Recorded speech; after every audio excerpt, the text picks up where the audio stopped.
Vamos lá, galera, vamos começar o nosso módulo 3. Módulo 3 relacionado a titulometria de complexação. E assim, o módulo 2 a gente encerrou falando de reações de complexação, e eu fiz isso justamente para poder linkar com esse assunto, com esse módulo aqui, certo? Eu deixei por último porque, se você, quem não viu, é bom começar.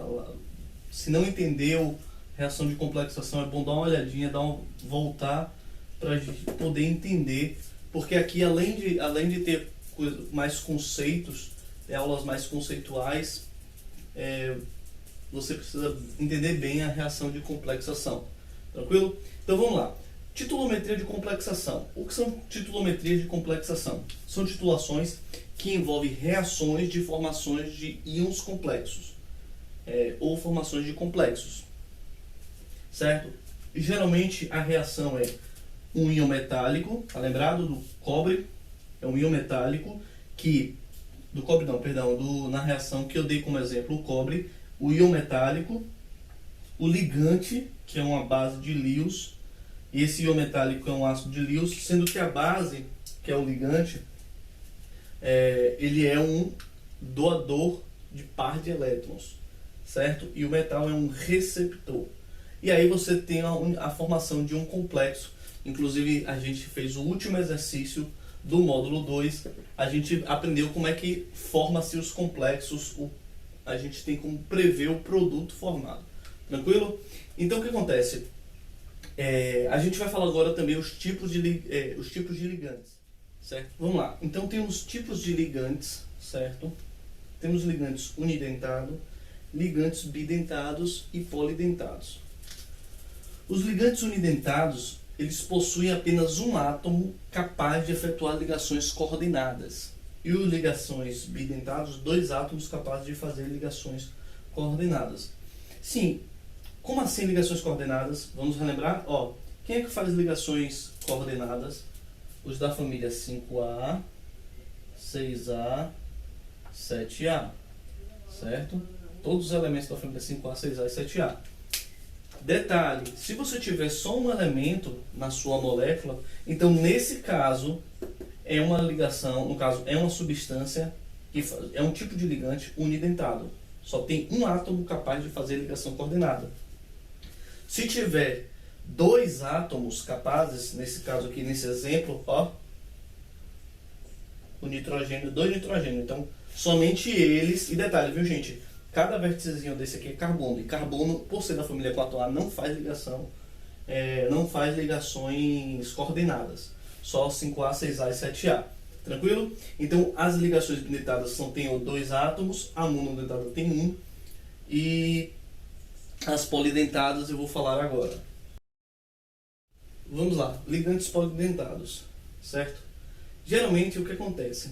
Ligantes polidentados são aqueles ligantes que possuem 3 ou mais elementos capazes de realizar ligações coordenadas, certo? O que acontece é o seguinte, galera. Quando você tem a partir de 3 elementos, 3 ou mais, eles acabam formando no caso, uma substância chamada de complexo. Por quê? O nome já diz. Na verdade é uma substância tão grande que às vezes pode formar o que nós chamamos de quelatos. Esses quelatos é como se fossem as garras do caranguejo. Eu vou dar um exemplo aqui que a gente vai utilizar. Na verdade, esse exemplo que eu vou dar é o EDTA. Ele é o principal titulante. Eu vou mostrar a estrutura do EDTA aqui. Ele é o principal titulante nas reações de complexação. Então, assim, a gente vai focar bastante nele, até porque, pelas questões que eu dei uma analisada, os seus professores gostam muito. E a gente vai dar uma focada nesse carinha aí, beleza? Outro exemplo de polidentado, que eu também achei importante a gente mencionar, é o ATP. Ele é um tridentado, conhecido como adenosina trifosfato. Ele é a moeda energética da célula, né? Todos nós sabemos que ele é importante, ele é utilizado como a energia da celular. E a célula é a unidade fundamental do ser vivo, importante também na respiração celular e na realização da fotossíntese. Aí já está relacionado mais com a galera de bioquímica, talvez, não sei, talvez a galera de farmácia, mas os semestres mais anteriores, mas também é importante para os dois cursos. E o hexadentado, que eu estava falando, que a gente vai fazer a estrutura dele agora, é o etileno diamino tetracético, com a sigla EDTA. Tranquilo? Vamos lá, vamos fazer a estrutura do EDTA. Deixa eu botar aqui pra gente se ligar. Ah, mas antes eu vou colocar aqui, ó, é bom vocês copiarem, dá uma pausada no vídeo, toda a parte teórica, é bom vocês fixarem, então dá uma pausada, copia, aperta pausa aí e mete mão, beleza? Ó, a gente vai falar agora, focar no EDTA, mas antes disso, aqui vai uma parte de cálculo, que é importante vocês saberem, terem a ciência, terem o conhecimento, que é o seguinte, que é o equilíbrio de complexação. Certo? Esse equilíbrio de complexação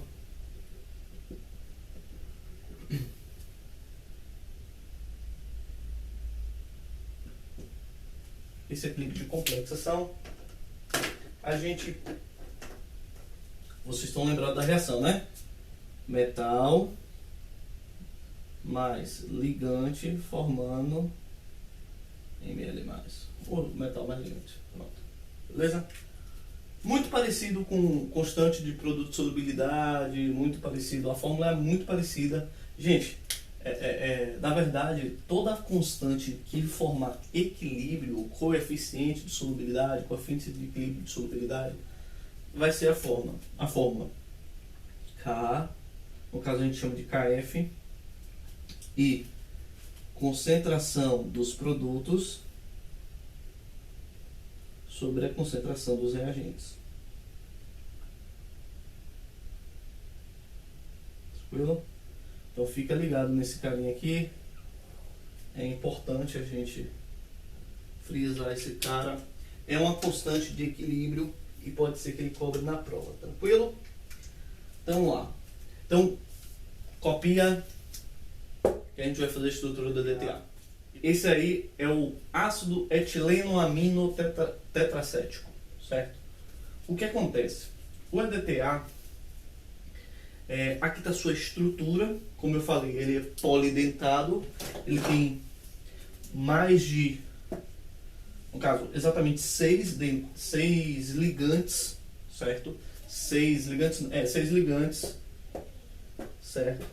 E esse EDTA, ele é um complexo, lembra que eu falei? Ele é um quelante, certo? Que forma, ó, lembra que parece uma pinça de caranguejo? Ó, se você olhar assim, de ladinho, ele parece, ó.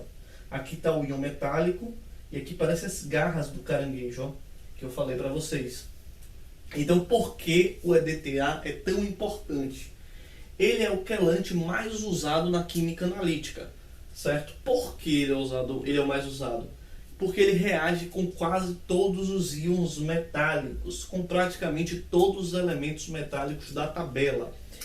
Agora sim, existe na verdade, é bom botar uma observação aqui, que ele não reage muito bem. Quando eu digo todos, na química aprendam isso. Sempre tem uma exceção, certo? E essa exceção é os metais alcalinos, certo?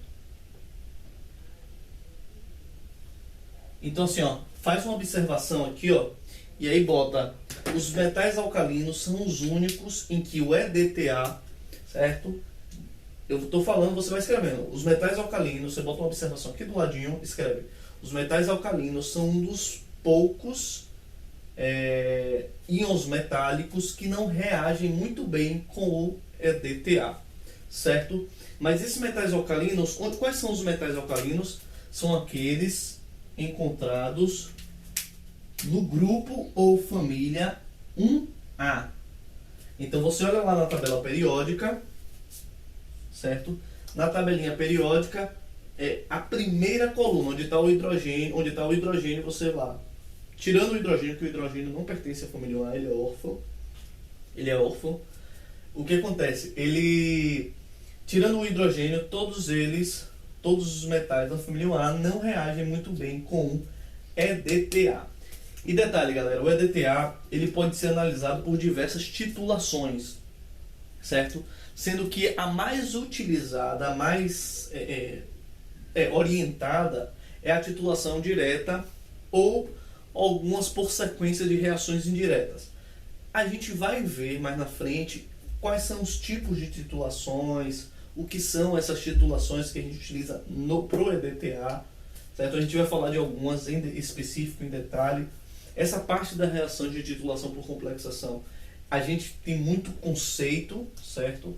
E por ter muito conceito, vocês vão ter que memorizar, vão ter que fixar, e na prática vocês vão fazer bastante atividade para poder na verdade, vocês refazem as atividades que estão lá no seu portal, já ajuda bastante a vocês fixarem um conteúdo, tranquilo? Repare, o EDTA, ele na verdade, ele é um ácido prótico, hexaprótico na verdade. O que é um ácido hexaprótico? Deixa eu mostrar para vocês, tipo assim, ó. Galera, copia aqui, porque eu vou falar um pouco, tipo assim, copia essa estrutura, como eu falei, eu vou apagar aqui para poder fazer o que é um ácido prótico, na verdade. Gente, ó, eu já vou explicar uma coisa chamada dissociar. O que acontece? Dissociar, a palavra dissociar quer dizer separar, certo? Dissociar quer dizer separar. Então é o seguinte, isso é uma característica, no próximo módulo a gente vai falar de titulações ácido-base. E aí eu vou fazer só uma aula de vale a pena ver de novo sobre isso. Mas assim, hoje é só para você entender o básico. Basicamente, uma reação separar, dissociar, é quando, por exemplo, você tem vou botar aqui um sal, NaCl. A água, ela, como eu falei aqui anteriormente, a água é o solvente universal. Então, o que ele faz? Ele quebra, pá, ele separa as moléculas. Por quê? Se você for ver, ó, a água, ela tem uma parte. Lembra aqui, metal é a parte positiva e o cloro é a parte negativa. Então, a água, ela é mais ou menos assim, ó. Deixa eu fazer assim, ó. A molécula de água, ela é assim, ó. Aqui são as partes positivas, aqui é a parte negativa. Ela faz o quê? Ela separa, ela tem uma força de separar esses caras, tipo, dissociar. Mas, tipo assim, vai dissociar como? Vai se juntar? Não, só faz separar mesmo. E aí, em meio aquoso, esse cara faz isso aqui, ó. A água, ela faz isso, ó. Deixa eu botar a reação para vocês visualizarem. Em resumo, vocês já sabem, a água, ela vai pegar o oxigênio, que é a parte negativa, vai se juntar com a parte positiva e puxa, meio que puxar, separar mesmo. E o cloro com os hidrogênios vai puxar e separar. E vai formar isso aqui, ó. Na+, vamos dizer aqui que seja sólido, tá? Na+, Cl-. Tudo no estado aquoso. Porque isso é uma característica da água. Ela separa, ela dissocia esse composto. A mesma coisa ocorre com o EDTA. Ele é um ácido fraco. E por que ele é hexaprótico? É porque é o seguinte, o ácido ele tem essa característica. Vamos lá, deixa eu pegar um exemplo aqui de ácido. HCl. Pronto. HCl. Esse ácido aqui é conhecido como ácido clorídrico ou ácido muriático, encontrado no nosso estômago. Quando você coloca ele em água, o que é que ele vai fazer? A água vai separar. Você vai ter íons de Cl- e H+. Porque em meio aquoso, de acordo com o conceito de Bronsted de Lawrence, de Arrhenius também, é o conceito básico da química de ácido, ele diz que o ácido, ele em meio aquoso, ele libera íons H+. E esse H+, na química, ele é chamado de próton. Certo? Então, por quê? Por isso que ele é hexaprótico, ele libera íons, precisamente 6 íons de hidrogênio, no caso, 6 íons de hidrogênio. E aí ele é hexaprótico. Ele tem esse, repare, aqui é o EDTA, o Y é o EDTA, se ligando ao hidrogênio, tá? É a forma de representar o ácido hexaprótico. Deu para entender o que é um ácido hexaprótico? É aquele ácido, na verdade é a liberação, esse prótico quer dizer a liberação de hidrogênios em meio aquoso, tá? É um conceito de Arrhenius. Tranquilo? Então ele é um ácido hexaprótico que em soluções aquosas dissocia, ele se separa, que nem o ácido clorídrico. produzindo espécies aniônicas. O que são espécies aniônicas? Isso aqui, ó. Ânions. Então, ânions são, na verdade, são íons carregados eletricamente de forma negativa. Se os metais das reações são íons carregados positivamente, são catiônicos, lembra que eu falei sobre isso? Catônicos, que formam cátions, que são partículas, no caso, são íons carregados eletricamente positivos, são átomos carregados eletricamente positivos. E os aniônicos são íons carregados eletricamente negativo. Tranquilo? Então, a partir de agora, a gente vai falar um pouquinho sobre as técnicas, certo? E os indicadores para poder identificar o EDTA em uma reação de complexação. Tranquilo? Galera, vamos agora falar um pouquinho sobre os indicadores metalcrômicos. O que é esse indicador metalcrômico?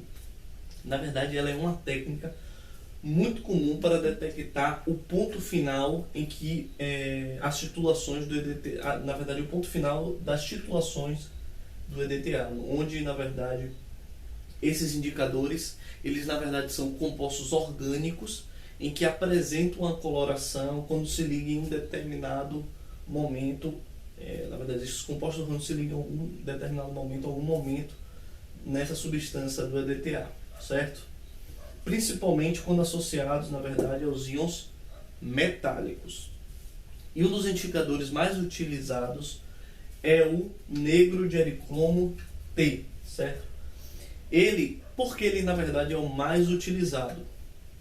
Ele é mais utilizado porque ele consegue identificar, ele consegue identificar uma faixa longa da extensão do pH, que a gente sabe que o pH ele varia de 0 até 14, de 0 a 7 ele é ácido e de 7 a 14 ele é básico. A gente vai se aprofundar mais quando eu estiver falando de titulações de ácido e base, mas por enquanto eu quero que saiba que o eriocromo T, quando o pH for menor que 6, quando ele se associar ao eriocromo T, se ele se associar aos íons metálicos e apresentar o pH menor que 6, ele vai apresentar uma coloração vermelha. Se o pH estiver entre 8 e 10, aí a coloração vai ser azul. E se o pH for maior que 12, vai apresentar a coloração laranja, certo? Só que aí tem um fator importante, certo? Além do eriocromo T, certo? Existem outros indicadores, certo? Mas antes eu quero falar uma coisa importante do eriocromo T. Galera, então, além de ser um indicador eficiente do ponto final do EDTA, o ericromo T apresenta, além disso, outras utilidades, outras aplicações que vocês precisam saber. Como, por exemplo, ele é medidor de dureza em água. Mas o que é água dura? Água dura não é cachaça, viu, gente? Brincadeira à parte, água dura é água rica em concentrações de íons de cálcio e magnésio. O que acontece? Existe uma fórmula que pode ser cobrada na prova aqui, referente a essa utilidade do ericromo T em água dura. E aí vocês precisam saber a fórmula, tá? Eu vou escrever aqui.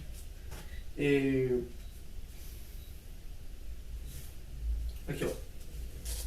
A fórmula é concentração de EDTA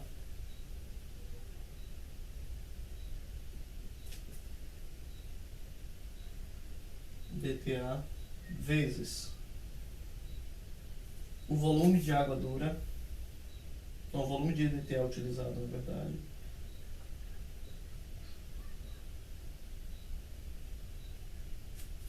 útil. Vou dar aqui útil, tá? Mas é utilizada. É a concentração de EDTA vezes o volume de EDTA útil, certo? E ela é igual, isso aqui é igual, certo? A concentração dos íons magnésios,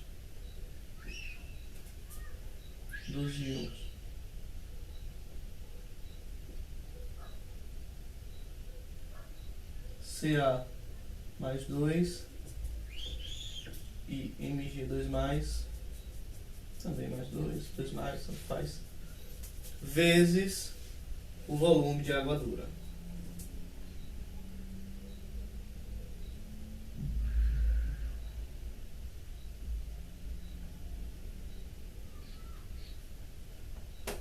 Então, alguns professores cobram nessa parte de Heliocromoter, além da aplicação, além da ideia de que é necessário, daquela faixa de pH, da importância de você entender que o Heliocromoter é o principal indicador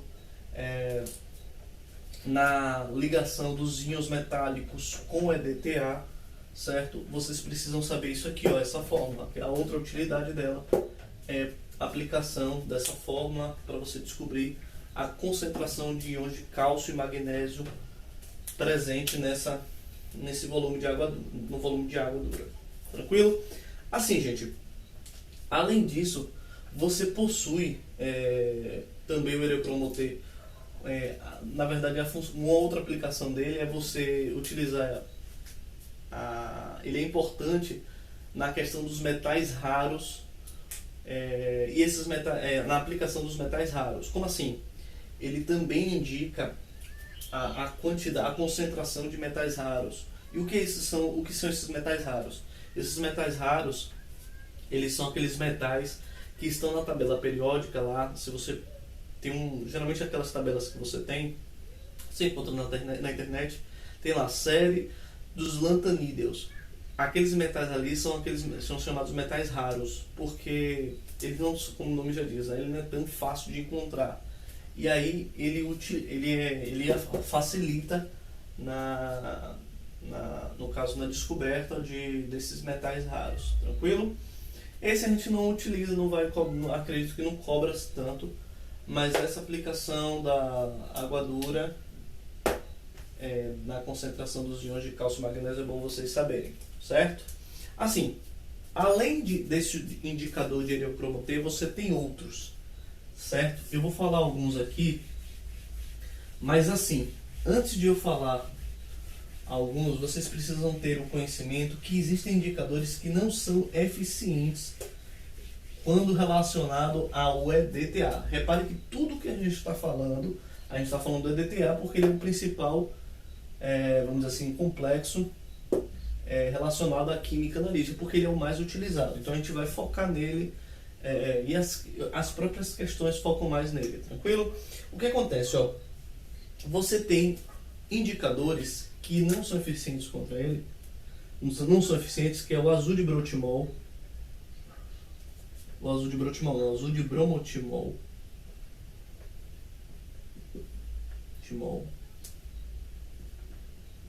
e o fenolftaleína.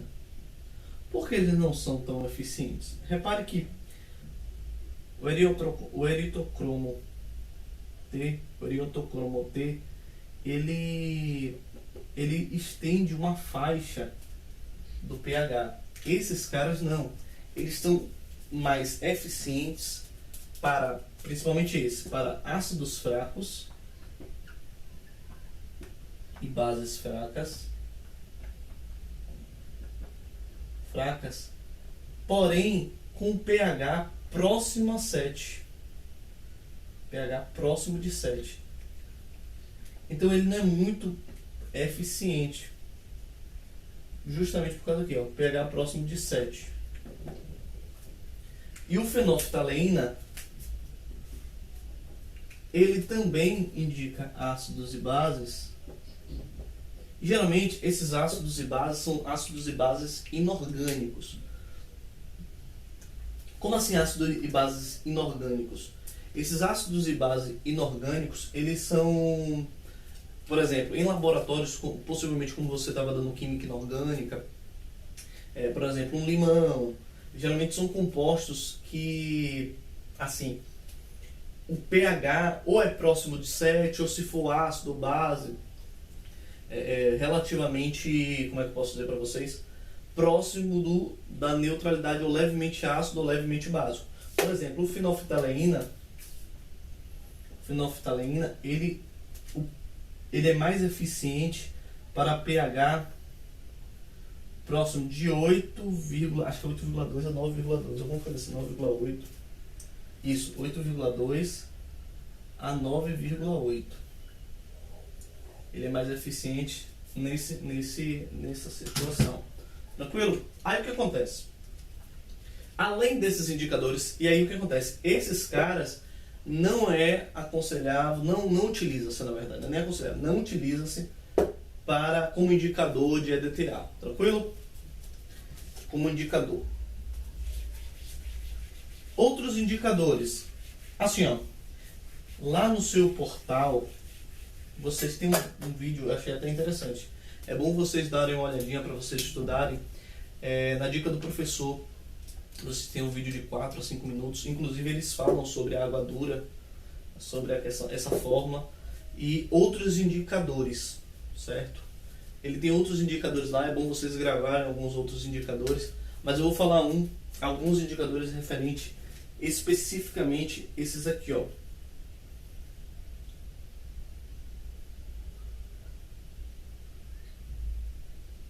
Ó, você tem esses indicadores aqui, ó. Deixa eu pegar um outro piloto. Você tem indicadores de íon metálicos.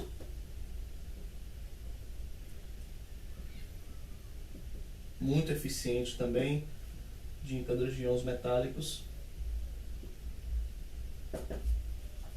Esses indicadores aqui também na verdade, eles são compostos e são eficientes ou eles se ligam aos íons metálicos do EDTA, certo? Então eles são importantes também, são utilizados, eles são compostos cuja cor varia quando esses indicadores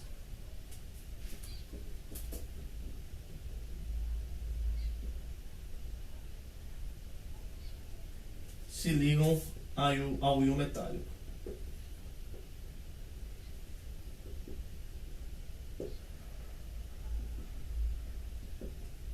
Do EDTA. Tranquilo?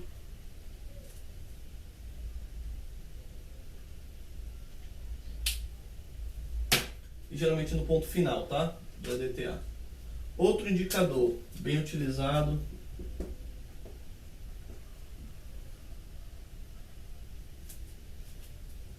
eletrodo de mercúrio. A gente vai falar de eletrodos um pouco melhor quando a gente vai falando de potenciômetro. São técnicas de titulometria.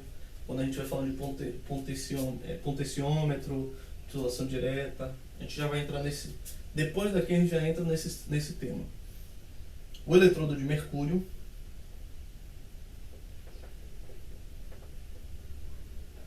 Certo?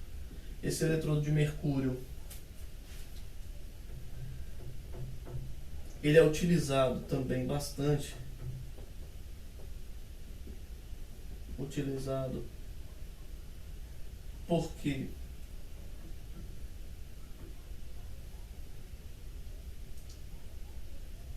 dentre os metais, dentre os íons metálicos é aquele. Este é o que sofre, no caso este o mercúrio, é o que sofre o menor desgaste. O menor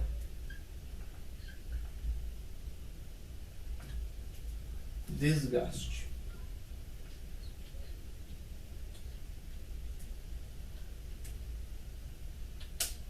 Tranquilo?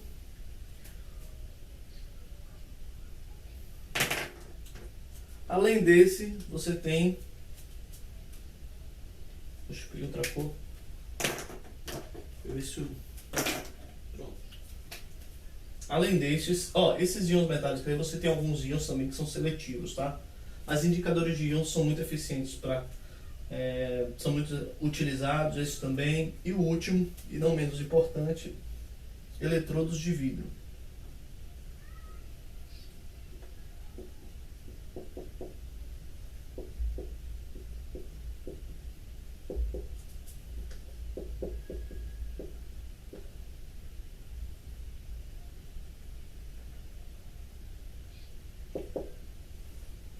Certo? Esse eletrodo aqui, ele é baseado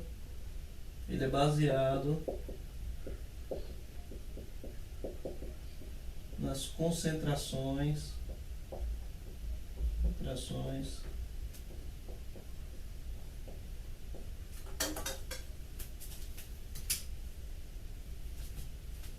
dos íons de hidrogênio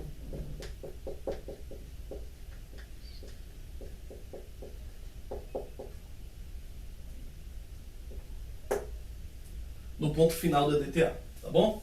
Então, pausa o vídeo, grave esses indicadores e vamos para a titulometria direta. Vamos lá, galera, para o nosso primeiro método de titulação que nós iremos falar referente à titulação direta.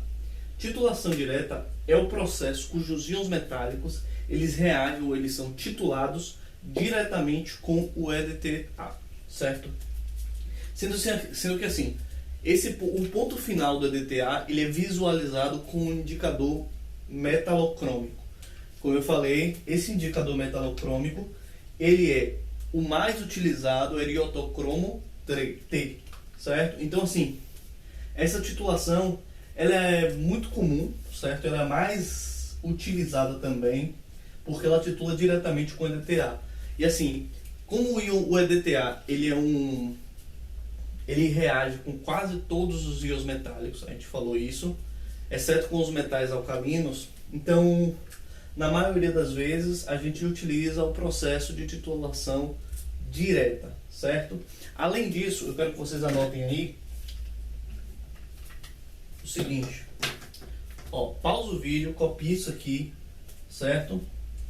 Porque além disso, da titulação direta que vocês precisam saber, é o seguinte.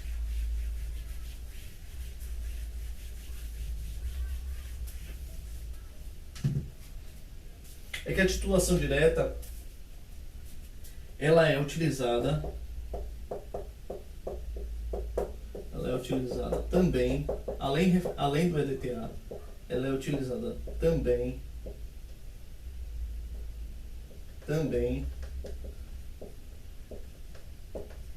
e de maneira preferencial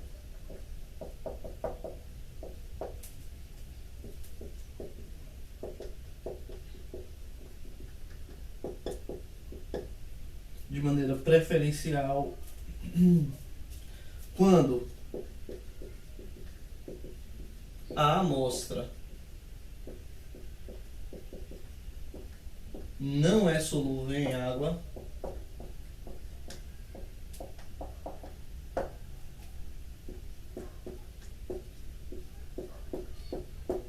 ou quando o indicador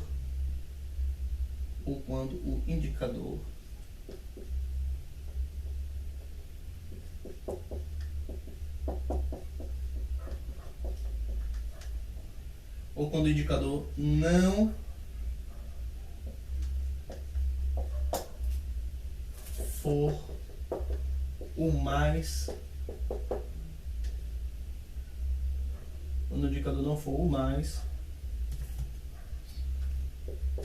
indicado naquela situação.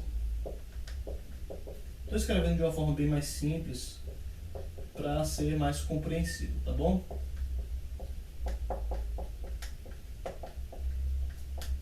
Certo? Então, pausa o vídeo também, certo? E escreve isso da titulação direta, que ela é utilizada também e de maneira preferencial quando a amostra não é solúvel em água ou quando o indicador não for o mais indicado naquela O indicador não. O indicador, no caso, é o indicador de coloração, tá? O indicador metalocrômico, aquele indicador de íons, aquele indicador que eu falei. Não foi o mais indicado. Ficou meio dúbio, mas assim, o indicador vocês entendam como aquele indicador que a gente estudou antes da titulação direta, tranquilo? Então, isso é o que você precisa saber de titulação direta. Vamos falar dos outros métodos de titulação agora, certo? A titulação o potenciômetro, é outra técnica de titulação.